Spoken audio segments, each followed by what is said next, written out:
हम चलेंगे कार्बोहाइड्रेट्स के फर्स्ट ग्रुप की तरफ, जिसको हम मोनोसेक्राइड्स कहते हैं। और ये पहले हमने पढ़ लिया था कि these are called as single और सिंपल शुगर्स। इनके बेसिक कैरेक्टर्स हमने पढ़े थे कि these are sweet in taste, these are easily soluble in water and these can not be hydrolysed. हम इनकी बाकी डिटेल्स की तरफ चलेंगे, फर्दर इनकी क्लासिफिकेशन और बेसिक कैरेक्टर्स की तरफ। जो मोनोसेक्राइड्स हैं इनको हम दो तरह से क्लासिफाई करते हैं। First classification is on base of functional group, और फंक्शनल ग्रुप की बेस पर हम इनके दो फर्दर ग्रुप्स डेवलप करेंगे, एल्डो शुगर्स का और कीटो शुगर्स का। तो इसलिए हम अभी जब एग्जाम्पल्स पढ़ेंगे तो वहां पर हम देखेंगे कि कौन कौन सी एल्डो फॉर्म्स हैं और कौन कौन सी कीटो फॉर्म्स मोनोसेक्राइड्स के अंदर प्रेजेंट हैं। दूसरी क्लासिफिकेशन जो हम मोनोसेक्राइड्स के साथ रिलेट करते हैं, that is on the base of number of carbon atoms. और ये आप लोगों ने प्रीवियसली पढ़ा था कि मोनोसेक्राइड्स के अंदर कार्बन एटम्स का नंबर होता है 3 to 7। सो इसलिए अगर आपसे ये क्वेश्चन पूछेंगे कि the smallest carbohydrate in nature is, तो उसका आंसर होगा ट्रायोस, यानी 3 कार्बन शुगर। इससे स्मॉलर शुगर नेचर में एग्जिस्ट नहीं करती, बाकी सारी की सारी इससे ऑनवर्ड मौजूद होंगी। तो हम इस क्लासिफिकेशन को देखते हैं, इसके मुताबिक कि कौन कौन सी एल्डो फॉर्म्स होंगी और कौन कौन सी कीटो फॉर्म्स हमारे पास प्रेजेंट होंगी। तो ये हमारे पास ओवरऑल क्लासिफिकेशन है मोनोसेक्राइड्स की on the base of number of carbon atoms. सबसे पहले हम आते हैं ट्रायोसिस की तरफ। ट्रायोसिस और 3 कार्बन शुगर्स, इनका मॉलिक्यूलर फार्मूला होगा C3H6O3। This is molecular formula, और इसके अंदर दोनों फॉर्म्स मौजूद होंगी, एल्डो फॉर्म भी और कीटो फॉर्म भी। अगर आपसे क्वेश्चन पूछा जाए कि what is the Aldo form of triose, तो उसका आंसर होगा ग्लिसरल्डिहाइड। और अगर आपसे क्वेश्चन पूछते हैं कि what is the keto form of triose, तो उसका आंसर होगा डाईहाइड्रोक्सी एसीटोन। और अगर इनके रोल को हम डिस्कस करें तो both of these act as intermediates in photosynthesis and respiration. Photosynthesis और रेस्पिरेशन में ये इंटरमीडिएट्स का रोल प्ले करते हैं। एक चीज और आपने ये याद रखनी है कि ये जो दो फॉर्म्स हम पढ़ रहे हैं, एल्डो और कीटो फॉर्म्स, ये एक दूसरे के आइसोमर्स होंगे, और इनको आप स्ट्रक्चरल या फंक्शनल आइसोमर्स का नाम भी दे सकते हैं। और इसका मतलब क्या होगा कि इनका स्ट्रक्चर एक दूसरे से वेरी करता है, अदरवाइज इनका मॉलिक्यूलर फार्मूला सेम होगा। तो आइसोमर की डेफिनेशन आपने पढ़ी है, सच molecules which have same molecular formula but different structural formula are called isomers।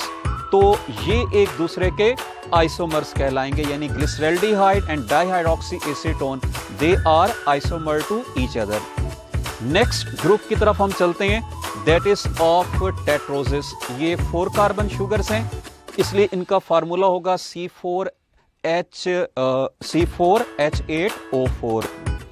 इसकी एल्डो फॉर्म को हम कहेंगे इरिथ्रोस, जबकि इसकी कीटो फॉर्म को हम कहते हैं इरिथ्रोलूस।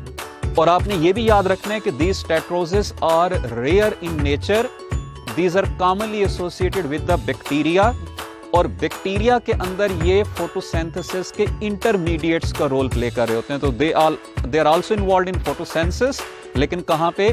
बैक्टीरिया के अंदर, और वहां पर इंटरमीडिएट्स का रोल प्ले करेंगे। एक चीज और आपने याद रखनी है कि ये नॉमेनक्लेचर के अंदर हम अमूमन ये दो टर्मिनोलॉजीज यूज कर रहे होते हैं। जहां पर OSE लिखा होगा, that is commonly used for the aldo sugars, और जहां पर ULOSE लिखा होगा, that is commonly used for the keto sugars. ये तो अप्लाई होता है 100%, लेकिन ये 100% अप्लाई नहीं होता, यानी जरूरी नहीं है कि OSE लगा हो तो ये एल्डो ही होगी। It can also be the keto sugar, जैसा कि आप आगे चल के फ्रुक्टोज के केस में देखेंगे। फ्रुक्टोज के भी एंड पर OSE लगा हुआ है, but fructose is a keto sugar. तो हम डिस्कस कर रहे थे टेट्रोसिस के बारे में। अब हम चलते हैं नेक्स्ट ग्रुप की तरफ, पेंटोसिस की तरफ। और आपने एक चीज याद रखनी है कि अगर आपसे ये क्वेश्चन पूछा जाए कि इन मोनोसेक्राइड्स में से मोस्ट कॉमन मोनोसेक्राइड्स कौन से हैं, तो these are pentoses and hexoses. These are the most common monosaccharides in nature. और आपने फर्दर पढ़ा हुआ है कि most common hexose in nature is glucose, while most common pentose is ribose and deoxyribose, जो डीएनए और आरएनए के अंदर प्रेजेंट होता है। तो हम पेंटोसिस की तरफ आते हैं। These are 5 carbon sugars. इनका मॉलिक्यूलर फार्मूला होगा C5H10O5 और इसकी एल्डो फॉर्म है राइबोस, जो कि आरएनए के अंदर प्रेजेंट होती है, और इसकी कीटो फॉर्म है राइबोलूज, जो कि फोटोसिंथेसिस के अंदर इन्वॉल्व होती है। आपने फोटोसिंथेसिस में एक कंपाउंड पढ़ा होगा राइबोलूज बिसफॉस्फेट, तो उसमें जो राइबोलूज है this is actually aldo form of the pentose sugar. Role आपको पता है, राइबोस आरएनए में, इसी की मॉडिफाइड फॉर्म डीऑक्सीराइबोस डीएनए में प्रेजेंट होगी, और राइबोलूज बिसफॉस्फेट आपने पढ़ा है, it has role in the photosynthesis. अब हम चलते हैं हेक्सोसिस की तरफ। हेक्सोसिस 6 कार्बन शुगर्स हैं। इनका मॉलिक्यूलर फार्मूला है C6H12O6। इसकी एल्डो फॉर्म में एग्जाम्पल है ग्लूकोज, और ग्लैक्टोज भी इसकी एल्डो फॉर्म है, जबकि इसकी कीटो फॉर्म हमारे पास मौजूद है फ्रुक्टोज। अगेन आपने याद रखना है कि ग्लूकोज और फ्रुक्टोज ये आपस में आइसोमर्स होंगे, और कौन से isomers? These will be the structural isomers, जिनका मॉलिक्यूलर फार्मूला सेम होगा लेकिन स्ट्रक्चरल फार्मूला डिफरेंट होगा। दूसरी चीज आपने याद रखनी है कि ग्लूकोज का मॉलिक्यूलर फार्मूला क्या है? C6H12O6, और फ्रुक्टोज का क्या है? इसका भी C6H12O6। इनका रोल आपने पढ़ा हुआ है कि ये जो हेक्सोसिस हैं ये मोस्टली एनर्जी सोर्स का काम करते हैं। जैसे हमारी बॉडी ने अगर एनर्जी डिराइव करनी है तो आपने पढ़ा है कि उसका मोस्ट कॉमन फ्यूल क्या होगा? That will be the glucose. और इसी तरह से ये हेक्सोसिस मोनोमर्स का भी रोल प्ले करते हैं। मोस्टली जो पॉलीमर्स हम आगे पढ़ेंगे these are made up of hexoses. तो इसलिए हेक्सोसिस का एक रोल एनर्जी की प्रोडक्शन है और दूसरा पॉलीमर्स की फॉर्मेशन के अंदर इनका रोल है। हेप्टोसिस हम कहेंगे 7 कार्बन शुगर्स को, ये भी रेयर होते हैं, कम एग्जिस्ट करते हैं। इनका फार्मूला होगा C7H14O7, और इसकी एल्डो फॉर्म को हम कहेंगे ग्लूकोहेप्टोस। इसकी कीटो फॉर्म के अंदर एग्जांपल आप याद रख सकते हैं सीडोहेप्टोलूस, ये इसकी कीटो फॉर्म है। और इनका भी रोल फोटोसिंथेसिस के अंदर होता है। दे एक्ट एज इंटरमीडिएट्स, ये फोटोसिंथेसिस में इंटरमीडिएट का रोल प्ले करते हैं। तो हमने इस लेवल पर यह पढ़ा है कि मोनोसेक्राइड्स की 2 तरह की क्लासिफिकेशंस हैं, एक फंक्शनल ग्रुप्स की बेस पर एल्डो और कीटो, और दूसरा कार्बन नंबर की बेस पर ट्रायोसिस, टेट्रोसिस, पेंटोसिस, हेक्सोसिस और हेप्टोसिस। और आपने इन तमाम के अंदर पढ़ा है कि उनकी एल्डो फॉर्म कौन सी होगी, कीटो फॉर्म कौन सी होगी, और उनका रोल क्या होगा, कहां कहां पे ये अपना रोल प्ले कर रहे होंगे। नेक्स्ट अब हम चलते हैं इनके थोड़े से स्ट्रक्चरल फार्मूलाज की तरफ, जो एग्जांपल्स हमने पढ़ी हैं एल्डोसिस और कीटोसिस में। मेनली हमारा फोकस होगा ट्रायोस के ऊपर, और उसके बाद पेंटोस पर और हेक्सोस पर। ट्रायोसिस में आपने 2 फॉर्म्स पढ़ी थी, ग्लिसरल्डिहाइड और dihydroxy acetone. Glyceraldehyde Aldo form है, और एल्डो फॉर्म क्यों है? Because it has aldehyde group.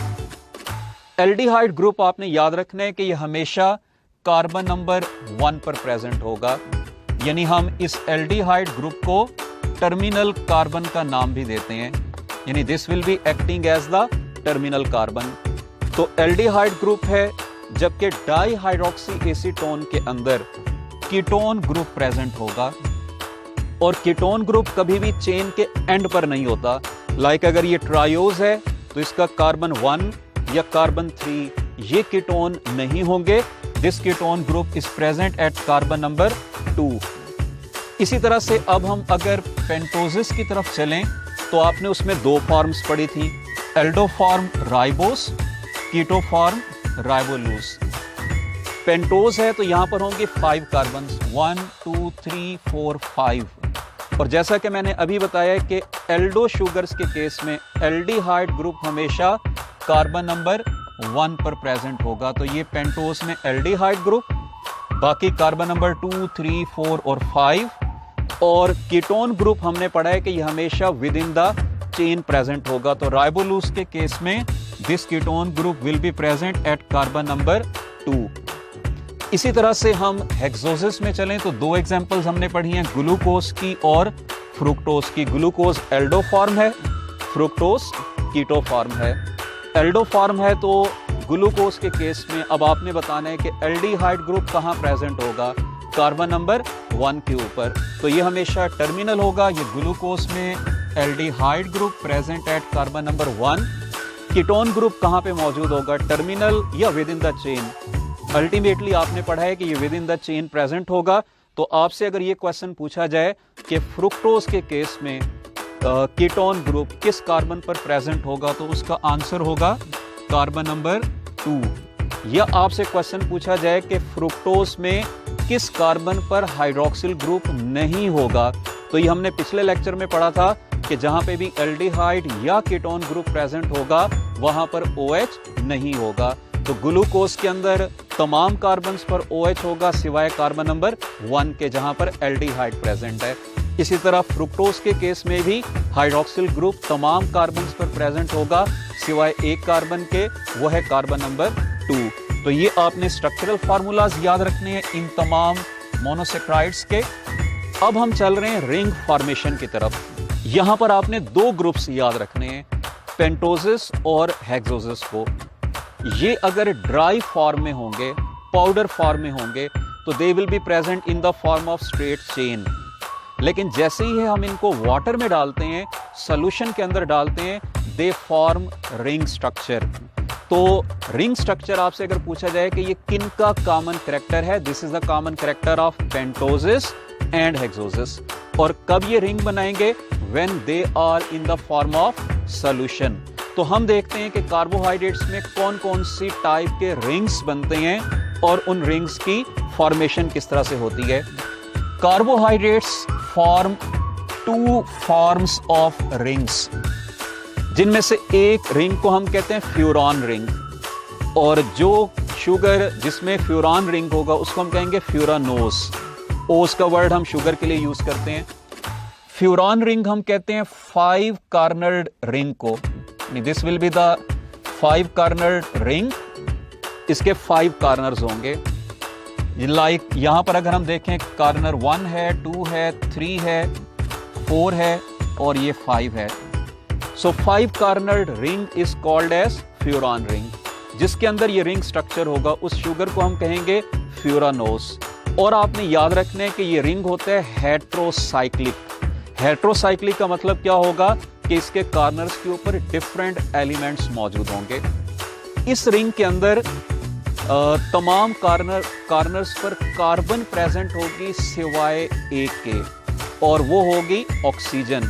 तो इसलिए यहां पर कार्बन नंबर 1 पे, 2 पर कार्बन, 3 पर कार्बन, 4 पर कार्बन और 5th पर ऑक्सीजन प्रेजेंट होगी। So this type of ring will be called as heterocyclic ring, जहां पे कार्बन और ऑक्सीजन प्रेजेंट होंगे। इससे नेक्स्ट हम चलते हैं दूसरी टाइप की तरफ। इस रिंग को हम कहते हैं पायरॉन रिंग, विच इज 6 कार्नर्ड रिंग। यानी अगर रिंग के अंदर 6 कार्नर्स मौजूद हैं तो इस रिंग को हम कहेंगे पायरॉन रिंग। जिस शुगर के अंदर ये रिंग प्रेजेंट होगा उसको हम कहेंगे पायरानोस। तो अब हम इसकी तरफ आते हैं कि पायरॉन रिंग में 6 कार्नर्स। अगेन आपने यहां पे याद रखना है कि इन 6 में से 5 कार्नर्स के लेवल पर कार्बन प्रेजेंट होगी और एक कार्नर पर कार्बन नहीं होगी, और वहां पर कार्बन की जगह पर क्या प्रेजेंट होगी, दैट विल बी ऑक्सीजन। और इसीलिए इस रिंग को भी हम कहेंगे हेट्रोसाइक्लिक रिंग। ये हम अभी आगे चल के पढ़ेंगे कि कौन कौन से मॉलिक्यूल्स हैं जो फ्यूरॉन रिंग डेवलप करते हैं और कौन कौन से मॉलिक्यूल्स हैं जो पायरॉन रिंग डेवलप करते हैं। पहले हम ये देख लेते हैं कि इस रिंग की फॉर्मेशन किस तरह से होती है। ये आपके सामने एग्जांपल है ग्लूकोज के मॉलिक्यूल की। Glucose is hexose, it has 6 carbon, carbon number 1 पे आपने देखा है कि that is present aldehyde group, इसका फंक्शनल ग्रुप प्रेजेंट है, ये कार्बन नंबर 1 पर है।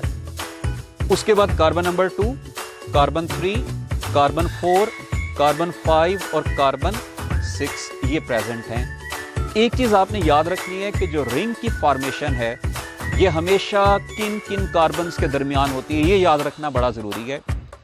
तो this ring is formed between the carbon of the functional group and the second last carbon, या आप इसको यहां पर नाम दे सकते हैं एसिमेट्रिक कार्बन का। ठीक है, ये ओवरऑल आपने याद रखना है कि रिंग किसके दरमियान बनेगा। सिंपल सा वर्ड फार्मूला आपने याद रखना है, between the carbon of the functional group and second last carbon. यानी ग्लूकोज के केस में रिंग बनेगा between carbon number 1 and carbon number 5, यहां पर ये रिंग की फॉर्मेशन होगी। इसी तरह अगर फ्रुक्टोज को हम देखें तो फ्रुक्टोज को आपने पढ़ा था कि उसका फंक्शनल ग्रुप कार्बन नंबर 2 पर है, वो भी हेक्सोज है। तो फ्रुक्टोज के केस में रिंग बनेगा कार्बन नंबर 2 और कार्बन नंबर 5 के दरमियान। हम यहाँ पे ग्लूकोज को देखेंगे, कार्बन नंबर 1 और 5 के दरमियान रिंग की फॉर्मेशन होगी। किस तरह से होगी, यहाँ पर आप लोग देख रहे हैं कि कार्बन नंबर 5 से ये हाइड्रोजन शिफ्ट होगा कार्बन नंबर 1 के ऊपर, ऑक्सीजन के साथ लिंक हो जाएगा, ऑक्सीजन यहां से डबल बॉन्ड खत्म कर देगी, यानी ये हमारे पास एल्डिहाइड ग्रुप मौजूद है, ये O और H ये वाला यहां पर आ गया। अब नेक्स्ट स्टेप में क्या होगा कि this O will be link with the carbon number 1, और जैसे ही वो ऑक्सीजन कार्बन नंबर 1 के साथ लिंक होगी तो ये रिंग की फॉर्म में कन्वर्ट हो जाएगा। और क्योंकि इस रिंग के अंदर 6 कार्नर्स प्रेजेंट हैं तो हम इसको कहेंगे ग्लूकोपायरानोज। ये ग्लूकोज का रिंग स्ट्रक्चर है, it has 6 corners, so we will call it as glucopyranose. तो ये हमने देखा है कि रिंग की फॉर्मेशन किस तरह से होती है। आपने मेन प्रिंसिपल याद रखना है, वो प्रिंसिपल क्या होगा कि ring is formed between the carbon of the functional group and the second last carbon.